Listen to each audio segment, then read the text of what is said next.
Reading this form today shows the pure distinction. This information, this source that came forward, it's a paid informant by the FBI. This has nothing to do with Giuliani. This has nothing to do with the information that he brought forward in 2020.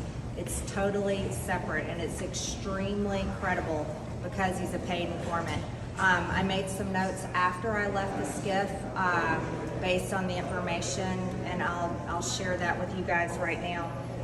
Basically, what was happening there is back in 2015, 2016, Burisma was looking to buy a US-based oil and gas company. And this came from being advised by Hunter Biden and his partners. Biden said Shokin was corrupt. That was around the time of this meeting, was when Joe Biden, as vice president, had said that the prosecutor Shokin was corrupt. They hired Hunter on the board to make the problems go away. That's what they specifically said. Hunter advised that they could raise more money if they bought a US company. So the informant was trying to do the right thing and trying to advise Burisma that they shouldn't go this route. They should hire an attorney, work out their problems that they were being investigated for because they were having other legal problems, and that's why they were being investigated by this prosecutor Shokin. The informant was advising them, don't go this route. Why would you buy another US company while you're under investigation? That's not a good idea. So he's trying to tell them to do the right thing. The owner of Burisma said that Hunter was stupid and that his other business partner was smart. He also said that he paid $5 million to one Biden and he paid $5 million to another Biden. And it was all a bribery to get Shokin fired and end the investigation into Burisma. He also told the informant this is common practice in Russia and Ukraine. It's common practice, it's part of business there, that's how their culture works, that they will pay bribery money in order to get business deals done. And that many businesses, they take that into account, they put it in their budget basically when they're preparing to buy another company or start another company, that's just normal.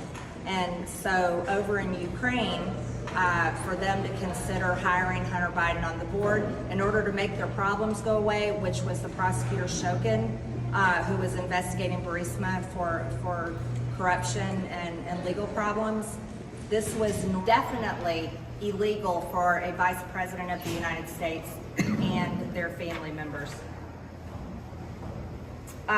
The informant had asked the owner of Burisma if he was happy that Trump won, and he said no, he was not happy. Remember, he had invested a lot of money into the Bidens to make his problems go away.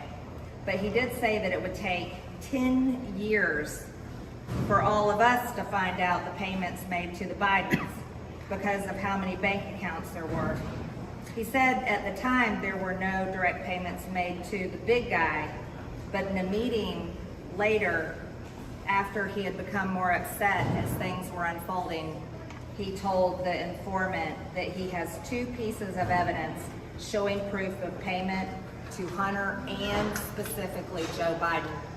You see, I think what everyone needs to understand is that business owners, at least most smart ones, whether they're good or bad, whether they perform their business in a legal manner or a corrupt manner, they always keep records of their business payments, accounts and receivables. That's how it's done.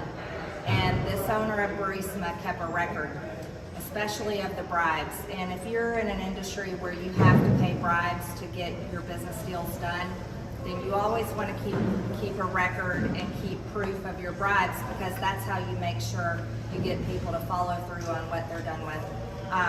What I read today is again shocking. Just as what I read in the Treasury Department with all the SARS report is shocking. But we are going to continue following this investigation. We're going to continue to look into every single thing that we can uncover. We need the FBI to keep cooperating with us. That's extremely important.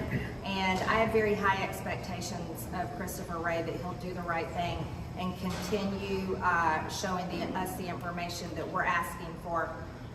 What I'm upset about though is the FBI doesn't think the American people are worthy of this unclassified information. I certainly do. I think the American people deserve to see it and know every single bit of it. And that's why when I left this gift, I made all my notes on this piece of paper here so that I could explain everything to the American people.